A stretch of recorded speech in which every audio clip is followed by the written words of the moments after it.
Kita akan sama-sama merenungkan firman Tuhan dengan satu tema, apapun masalahmu datanglah ke rumah Tuhan, atau datanglah kepada Tuhan. Apapun masalahmu datanglah ke rumah Tuhan. Berapa tahun lalu ya sering dengar iklan, apapun makanannya, minumannya teh sosro. Nah itu iklan ya, apapun makanannya, minumannya teh sosro. Nah pada pagi hari ini tema yang kita akan sama-sama bahas yaitu apapun masalahmu datanglah ke rumah Tuhan atau datanglah kepada Tuhan, carilah Tuhan. Nah, sering saya katakan bahwa siapapun manusia di dunia ini pasti tidak luput dari yang namanya persoalan atau masalah. Nah, entah itu kecil, entah itu besar ya, cuma kadarnya saja yang berbeda ya. Tapi semua orang pasti punya problem dalam hidup ini. Nah, cuma yang membedakan ada orang yang bisa cepat selesai dari masalah itu, ada yang tenggelam di dalam masalah itu. Nah, ini kembali kepada respon kita masing-masing terhadap sebuah persoalan atau sebuah masalah. Pendengar Radio Citra Kasih yang dikasih oleh Tuhan Yesus, sesuai dengan topik kita pada pagi hari ini, coba kita baca di dalam 1 Raja-Raja 8 ayat yang ke-35. 1 Raja-Raja pasal 8 ayat 35, kita akan kembali belajar dari tokoh Salomo. Ya, ini doa Salomo ketika selesai membangun bait Allah di Yerusalem. Kan memang bapaknya atau ayahnya Daud, Raja Daud, tidak diperkenankan oleh Tuhan untuk membangun bait Allah. Nanti di zaman anaknya itu Raja Salomo menjadi raja, baru bait Allah itu dibangun. Dan setelah dibangun, Salomo berdoa kepada Tuhan. Coba kita baca di dalam 1 Raja-Raja 8 ayat yang ke-35. Demikian bunyi firman Tuhan, apabila langit tertutup sehingga tidak ada hujan, sebab mereka berdosa kepadamu, lalu mereka berdoa di tempat ini dan mengakui namamu, dan mereka berbalik dari dosanya, sebab engkau telah menindas mereka. Dikatakan, maka engkau pun kiranya mendengarkannya di sorga dan mengampuni dosa hamba-hambamu, umatmu Israel. Karena engkaulah yang menunjukkan kepada mereka jalan yang baik yang harus mereka ikuti. Dan engkau kiranya memberikan hujan kepada tanahmu yang telah kau berikan kepada umatmu menjadi milik pusaka. Jadi kondisi apapun yang dihadapi, nah ini saat itu ya, ketika bait Allah sudah selesai dibangun, maka Salomo berdoa kepada Tuhan, sekiranya bait Allah ini ketika bangsa Israel mengalami kekeringan ya, karena mereka telah melakukan dosa ya. Kan dosa yang mereka lakukan itu akan ada dampaknya ya. Ketika bangsa Israel jatuh di dalam penyembahan berhala, pasti Tuhan akan murka, Tuhan akan marah. Ketika Tuhan murka, bisa memberikan kekeringan kepada mereka. Kekeringan artinya ya tidak bisa menanam, tidak ada hujan. Nah, lalu Salomo mengatakan kepada Tuhan dalam doanya, jika mereka mengalami kekeringan karena Tuhan murka terhadap mereka karena telah melakukan dosa-dosa kepada Tuhan, jika mereka datang ke rumah Tuhan, maka Tuhan akan mengampuni mereka. Apabila langit tertutup sehingga tidak ada hujan, sebab mereka berdosa kepadamu. Lalu mereka berdoa di tempat ini, di rumah Tuhan yang telah dibangun oleh Salomo. Berdoa dan mengakui namamu, dan mereka berbalik, artinya bertobat dari dosanya. Engkau akan melepaskan mereka.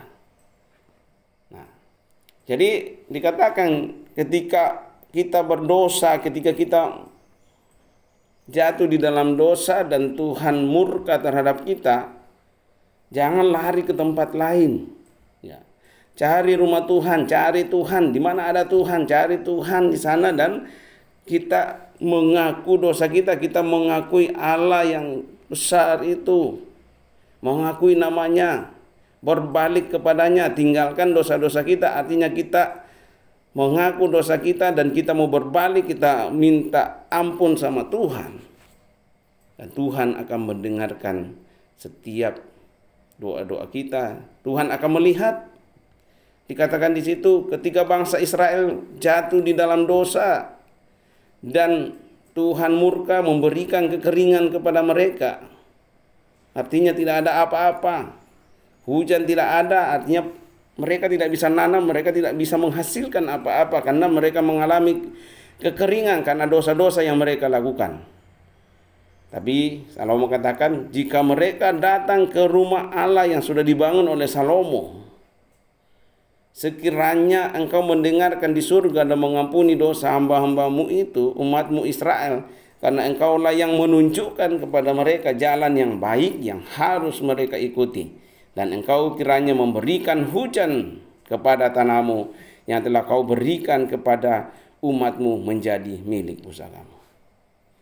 Pendengar Radio Citra Kasih yang dikasih oleh Tuhan Yesus, ketika kita jatuh di dalam dosa sehingga Tuhan murka, ya, Tuhan memberikan kekeringan kepada kita, artinya apa yang kita kerjakan tidak ada yang dihasilkan karena kesalahan-kesalahan, karena dosa-dosa yang kita lakukan. Ketika kita datang kepada Tuhan, kita mengakui segala kesalahan, segala dosa yang kita lakukan, dan mengakui bahwa Tuhan lebih dari segalanya, maka Tuhan akan berbalik dan mengampuni dosa-dosa kita dan memberikan kembali hujan untuk bisa kita nikmati berkat Tuhan. Selanjutnya dikatakan, apabila di negeri ini ada kelaparan, apabila ada penyakit sampar, hama dan penyakit gandum, belalang atau belalang pelahap, apabila musuh menyesakkan mereka di salah satu kota mereka, apabila ada tulah atau penyakit apapun, lalu seseorang atau segenap umatmu Israel memanjatkan doa dan permohonan di rumah ini garis bawah, di rumah ini. Artinya bait Allah di Yerusalem yang dibangun oleh Salomo. Di sana kediaman Tuhan. Jika dikatakan jika bangsa Israel mengalami kelaparan, mengalami sakit, penyakit, ya, akibat dosa yang mereka lakukan, dan salah satu di antara mereka atau segenap bangsa itu datang ke rumah Tuhan memanjatkan doa dan permohonan di rumah itu, maka dikatakan disuruh Tuhan akan mendengarkan setiap permohonan mereka. Ya. Pendengar Radio Citra Kasih yang dikasih oleh Tuhan Yesus, kalau kita pun mengalami hal yang sama, karena dosa-dosa kita mengalami kelaparan, kita mengalami sakit penyakit, ada belalang pelahap, artinya apa yang kita hasilkan tidak pernah kita lihat, hilang, lenyap begitu saja. Kita bekerja tapi seakan-akan tidak ada hasilnya karena ada sesuatu yang salah. Ada dosa-dosa yang kita lakukan. Makanya datang kepada Tuhan, cari Tuhan, bukan cari yang lain. Ya. Sama bangsa Israel dikatakan ketika mereka melakukan dosa sehingga Tuhan memberikan kelaparan, Tuhan mengizinkan penyakit terjadi di antara bangsa itu, dan dalam doa Salomo, jika seorang atau segenap umat Israel itu memanjatkan doa dan permohonan di rumah ini, artinya mencari Allah, mencari Tuhan, mereka mau merendahkan, menadakan tangannya, maka Tuhan akan memberikan, atau Tuhan akan melepaskan mereka dari kelaparan, Tuhan akan melepaskan mereka dari penyakit. Intinya, ada masalah, cari Tuhan. Ya, ada masalah, cari Tuhan, cari rumah Tuhan. Rumah Tuhan di mana? Di gereja. Di gereja ada Tuhan, bersekutu di sana. Ya, atau kita dalam doa-doa kita cari Tuhan.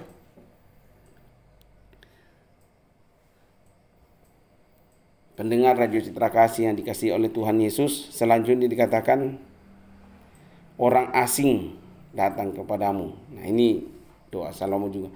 Juga apabila seorang asing yang tidak termasuk umatmu Israel datang dari negeri jauh oleh karena namamu, Ya, orang asing pun, orang yang tidak mengenal Tuhan pun ketika datang ke dalam rumah Tuhan, ya dikatakan sebab orang akan mendengar tentang namamu yang besar dan tentang tanganmu yang kuat dan lenganmu yang teracung, dan ia datang berdoa di rumah ini, ya, mencari Tuhan.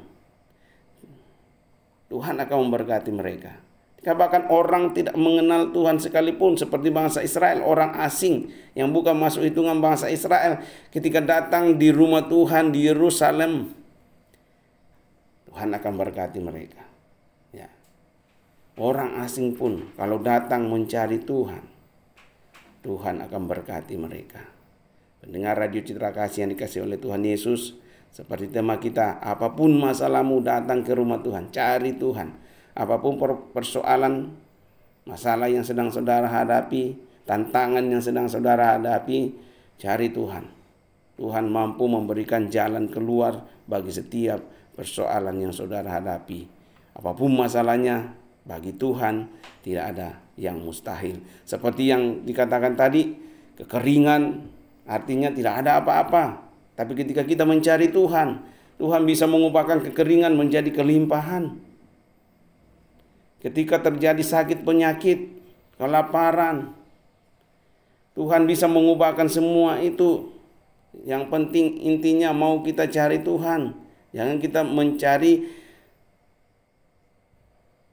manusia yang bisa menolong kita, manusia yang bisa menyelamatkan kita. Tapi Tuhan cari, utamakan itu, carilah Tuhan. Karena Tuhanlah sumber segalanya. Ya. Orang asing datang kepadamu, dikatakan bahkan orang tidak mengenal Tuhan pun kalau dia mencari Tuhan, Tuhan akan memberikan jalan keluar bagi setiap persoalannya. Tuhan tidak hanya mengasihi orang yang mencari Dia, tapi Tuhan mengasihi semua manusia yang mau berbalik kepadanya, yang mau mencari Tuhan. Ya, tidak hanya bangsa Israel yang dikasihi oleh Tuhan. Tapi dikatakan orang asing pun pada zaman itu, ya orang asing pun kalau mau datang ke dalam rumah Tuhan, artinya rumah Tuhan itu terbuka untuk semua orang. Tuhan mau menyelamatkan semua orang. Tapi kembali respon setiap kita ketika kita menghadapi setiap persoalan, kita lari kepada siapa? Lari mencari bantuan manusia atau kita lari mencari Tuhan? Lari masuk ke dalam rumah Tuhan, mencari pertolongan yang daripada Tuhan. Pendengar Radio Citra Kasih yang dikasihi oleh Tuhan Yesus, bahkan dikatakan ketika kita menghadapi peperangan. Nah, kita semua pasti tiap hari menghadapi peperangan. Dikatakan musuh terbesar kita adalah diri kita sendiri. Mengalahkan diri kita sendiri itu kan sulit, ya. Mengalahkan orang lain mungkin gampang, tapi mengalahkan diri sendiri, ya. Dikatakan apabila peperangan, apabila umatmu keluar untuk berperang melawan musuhmu atau musuhnya, ke arah manapun engkau menyuruh mereka, dan apabila mereka berdoa kepada Tuhan dengan berkiblat atau menghadap kepada rumah Tuhan yang ada di Yerusalem, kota yang telah kau pilih, dan ke rumah yang telah kau dirikan bagi hamba-Mu, maka Tuhan akan mendengarkan, Tuhan akan memberikan kemenangan kepada umat-Mu yang sedang berperang. Berkiblat, menghadap, ya. Artinya tetap mencari hadirat Tuhan, peperangan. Kita tiap hari kalau kita tarik dalam kehidupan kita sehari-hari, ini konteksnya dalam masyarakat Israel pada saat itu, mereka masih dalam berperang. Dikatakan apabila umatmu keluar untuk berperang melawan musuh-musuhnya, ke arah manapun mereka atau ke arah manapun engkau menyuruh mereka, dan apabila mereka berdoa kepada Tuhan dengan berkiblat atau menghadap ke kota yang telah kau pilih, yaitu Yerusalem, dan ke rumah yang telah kudirikan bagimu, maka Tuhan akan mendengarkan, Tuhan akan memberikan kemenangan kepada bangsa Israel. Kita juga tiap hari mengalami peperangan. Entah itu kita perangin keegoisan kita, entah kita perangi keakuan kita, entah kita perangi banyak musuh-musuh yang ada dalam diri kita yang harus kita kalahkan, kesombongan kita, keangkuhan kita, banyak yang harus kita kalahkan, tidak menganggap orang lain dan lain sebagainya. Itu kita harus perangi dalam diri kita. Tapi kalau kita berjalan sendiri untuk memerangi, tanpa kita berkiblat, tanpa kita menghadap, tanpa kita mengandalkan Tuhan di sana, melibatkan Tuhan di sana, maka kita tidak akan menang dalam peperangan itu. Ya, tapi ketika kita melibatkan Tuhan, apa yang harus kita perangi di tengah-tengah bangsa kita? Kebodohan, kemiskinan, keterbelakangan. Nah, ini musuh-musuh besar yang harus kita kalahkan. Tanpa kita berjalan bersama dengan Tuhan, tanpa kita berkiblat kepada Tuhan, kalau kita mengandalkan kekuatan, dana pemerintah yang dimiliki atau apapun tanpa melibatkan Tuhan di dalamnya, pasti akan kalah. Mungkin dananya habis dikorupsi atau dan lain sebagainya, karena orang tidak takut lagi sama Tuhan. Tapi ketika kita memulai kiblatnya sama Tuhan, memulai segala sesuatu, berperang melawan segala sesuatu dengan mengandalkan Tuhan, berjalan bersama dengan Tuhan, pasti kita bisa akan menjadi pemenang, mengalahkan musuh-musuh yang sedang kita hadapi. Musuh kita bukan sesama kita, musuh kita bukan agama yang lain, tapi musuh kita adalah diri kita sendiri. Musuh kita adalah mengalahkan keegoisan dalam diri kita sendiri. Banyak hal-hal yang bisa kita kalahkan dalam diri kita sendiri. Musuh kita bersama adalah kebodohan, kemiskinan, bagaimana memberantas semua itu, keterbelakangan, bagaimana memberantas itu, ketidakadilan sosial, ketimpangan sosial, bagaimana kita memberantas semua itu. Libatkan Tuhan sehingga kita bisa berjalan untuk mengalahkan musuh-musuh itu. Kemudian dikatakan dalam tawanan musuh, ya, dalam tawanan musuh, apabila mereka berbalik kepadamu dengan segenap hatinya dan dengan segenap jiwanya di negeri musuh yang mengangkut mereka tertawan, dan apabila mereka berdoa kepadamu dengan berkiblat ke negeri mereka yang telah kau berikan kepada nenek moyang mereka, ke kota yang telah kau pilih dan ke rumah yang telah kudirikan bagimu. Walaupun di tengah tawanan musuh, ketika mereka mengingat, ini kondisi bangsa Israel ya, ketika didoakan doa Salomo, suatu waktu ketika bangsa ini ditawan oleh musuhnya, bahkan di tengah tawanan musuh, ketika mereka mengingat rumah Tuhan yang ada di Yerusalem dan mereka berkiblat menghadap kepada rumah di Yerusalem, rumah Tuhan yang ada di Yerusalem, dan berdoa kepada Tuhan, maka Tuhan akan pelihara mereka walaupun mereka dalam tawanan musuh. Ya. Mungkin sehari-hari kita juga banyak ditawan oleh masalah. Ya. Kita terpuruk, ditawan oleh keadaan. Kita diatur oleh keadaan. Hati yang tidak pernah bergembira misalnya karena banyak masalah. Ya. Hati yang iri melihat orang lain berhasil misalnya.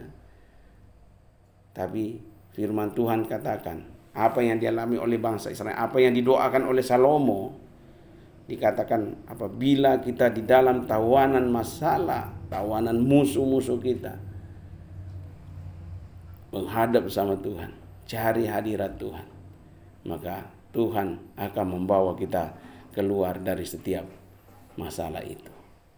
Sebelum kita lanjutkan, mari kita dengarkan kembali satu pujian dari anak-anak SMK Paulus. Pendengar Radio Citra Kasih yang dikasihi oleh Tuhan Yesus, dalam tawanan musuh pun ketika kita berseru kepada Tuhan, dalam keadaan apapun yang kita hadapi, masalah sebesar apapun yang kita hadapi, ketika kita berseru kepada Tuhan, maka Tuhan akan membukakan jalan bagi setiap persoalan yang kita hadapi. Pujian mengatakan dia buka jalan, ya. Dia buka jalan saat tiada jalan. Walaupun seakan-akan tidak ada jalan bagi kita yang kita lihat, tapi ketika kita berkiblat, ketika kita berseru menghadap Tuhan, maka Tuhan akan membawa kita keluar dari setiap persoalan yang kita hadapi. Dikatakan bangsa Israel ketika Salomo berdoa kepada Tuhan, maka engkau kiranya mendengarkan di surga tempat kediamanmu yang tetap kepada doa dan permohonan mereka, dan engkau kiranya memberikan keadilan kepada mereka. Engkau kiranya mengampuni umatmu yang telah berdosa kepadamu, mengampuni segala pelanggaran yang dilakukan mereka kepadamu, dan kiranya Engkau membuat mereka menjadi kesayangan orang-orang yang mengangkut mereka tertawan, sehingga orang-orang itu menyayangi mereka. Katakan bahkan di dalam kondisi ditawan pun, sekalipun ditawan, tapi orang-orang yang menawan itu akan mengasihi mereka. Nah, ini buktinya. Ini terjadi ketika kerajaan itu terpecah, kerajaan Israel terpecah menjadi dua, ketika mereka diangkut ke Babel. Nah, rata-rata orang-orang Israel di sana yang masih berseru kepada Tuhan dipakai, walaupun di tengah tawanan mereka tetap menduduki posisi-posisi ya yang penting. Ya, Nehemia menjadi juru minum, Sadrak, Mesak, Abednego masih punya posisi. Mereka disayang oleh Tuhan karena mereka berseru terus kepada Tuhan walaupun mereka di tengah tawanan. Daniel, dia berdoa terus sama Tuhan walaupun di tengah ditawan di Babel, tapi mereka berseru kepada Tuhan, tidak meninggalkan Tuhan. Mereka tetap berkiblat kepada Tuhan. Dan apa yang didoakan Salomo itu terjadi. Ya, Tuhan mengasihi mereka, Tuhan memelihara mereka, bahkan dikatakan mereka dimasukkan di gua singa, tapi mereka tidak mengalami apa-apa di sana. Ya, Tuhan pelihara mereka di tengah masalah besar apapun yang saudara dan saya alami. Ketika kau berseru kepada Tuhan, ketika kau mencari Tuhan, Tuhan akan membawa kita keluar. Bahkan di tengah masalah, ditawan masalah sekalipun, kita tetap dipelihara oleh Tuhan. Pendengar Radio Citra Kasih yang dikasih oleh Tuhan Yesus, seperti tema kita pada pagi hari ini, apapun masalahmu, datanglah ke rumah Tuhan, datanglah, carilah Tuhan. Ya, mungkin saat ini kita mengalami kekeringan, ya, karena pelanggaran-pelanggaran yang kita lakukan di hadapan Tuhan. Mungkin saat ini kita sedang mengalami kelaparan, sakit, penyakit. Mungkin saat ini kita sedang mengalami hal-hal, kita sedang ditawan, kita sedang mengalami peperangan, memerangi diri kita sendiri, memerangi masalah-masalah yang ada di sekitar kita. Mungkin saat ini kita sedang dalam tawanan musuh, tapi kembali, orang yang tidak mengenal Tuhan sekalipun kalau datang ke rumah Tuhan, Tuhan mendengarkan mereka, Tuhan memelihara mereka. Apalagi kita adalah anak-anak Tuhan. Apalagi kita adalah orang-orang yang ditebus dengan darah yang mahal. Kita telah menjadi anak Allah, kita telah ditebus dosa kita, telah terjadi pengorbanan oleh Tuhan Yesus di atas kayu salib, dan Tuhan katakan selesai, lunas semuanya. Pasti Tuhan akan mengasihi kita. Jangan kita seperti anak yang terhilang, yang meninggalkan bapaknya, yang meminta harta sama bapaknya, mau pergi untuk berfoya-foya. Tapi mari kita sadar bahwa ketika kita mencari Tuhan, ketika kita melibatkan Tuhan di dalam segala hidup kita, apapun masalah kita, apapun persoalan kita, datang cari Tuhan. Serahkan masalah kita sama Tuhan, dan Tuhan akan menuntun kita untuk keluar dari setiap persoalan yang kita hadapi. Semoga firman Tuhan pada pagi hari ini menguatkan kita semua, memberikan pencerahan baru kepada kita, bahwa tidak selamanya masalah itu melilit kita, tapi ketika kita sadar dan kita mencari Tuhan, maka banyak jalan keluar yang Tuhan bisa berikan bagi kita semua.